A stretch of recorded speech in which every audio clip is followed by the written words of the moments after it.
Welcome to California in Focus. I'm David Mastio, and today we're talking about the perennial controversy over all things trans, starting with the city of Sacramento declaring itself a trans sanctuary. Joining me today is the Center Square's Kenneth Schrupp, California reporter. Kenneth, what happened in Sacramento? Sacramento became the first sanctuary city for transgender people in California. This bill would act like other sanctuary city bills on illegal immigration and prohibit Sacramento city resources from being used to detain individuals seeking care or cooperate with jurisdictions trying to enforce laws criminalizing, quote, gender-affirming care. And by gender-affirming care, the real issue that states are passing laws restricting is if you're under 18 and you want to have physical surgery done to confirm your new gender. That's what we're talking about. Yeah, these laws focus on two things. Two largely irreversible procedures. One would be gender reassignment surgeries, and the other would be puberty blockers. Both sets of laws are usually targeted at minors. So did the leaders of Sacramento say why they thought this was critical to do now? The reason they said it was because they are concerned about future and current legislation in other states. They want the city to be a sanctuary in some ways that even California might not be if it adopts its own restrictions on puberty blockers and gender surgeries for minors. How would that happen? There currently is a ballot measure signatures are being collected for called the Protect Kids Act of 2024 by the group that wrote it, and the Restrict Rights of Transgender Youth Initiative by the Attorney General, and that's how it's going to appear on the ballot. It would ban transgender surgeries and puberty blockers for minors. It would require parental notification when a child wishes to be called a different name, treated as a different gender. It would stop transgender females from participating in female sports. That would not stop transgender males from participating in male sports. And it would mandate that students participate in activities and use school facilities consistent with their birth genders. And this is in the news now because there's a new lawsuit, right?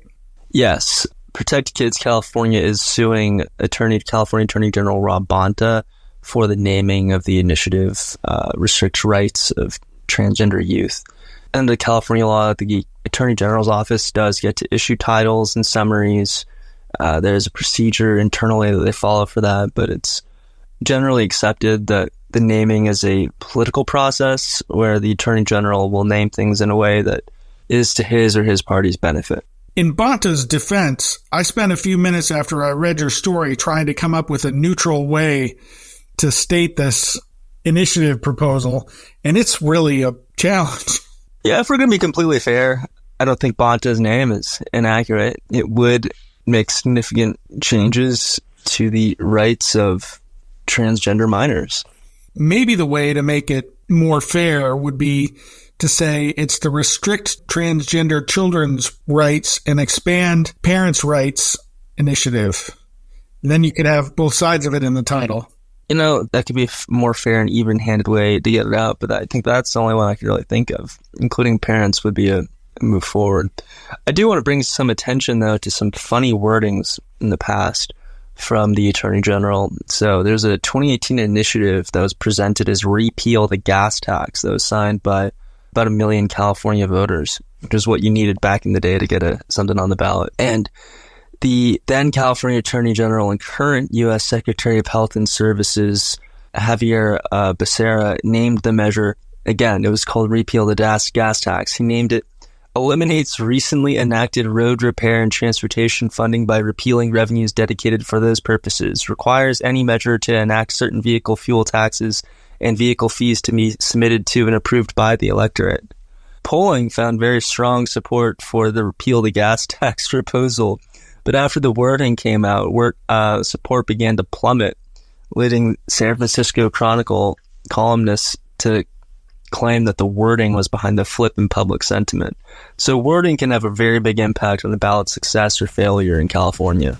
Kenneth, thanks for joining us today.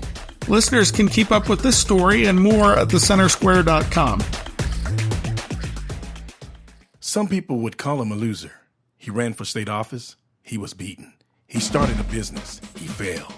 He ran for Congress. He lost. He was nominated for vice president. He lost again. But he knew only those who never tried are the real losers. And Abraham Lincoln was no loser. Persistence. Pass it on. From the Foundation for a Better Life. Add value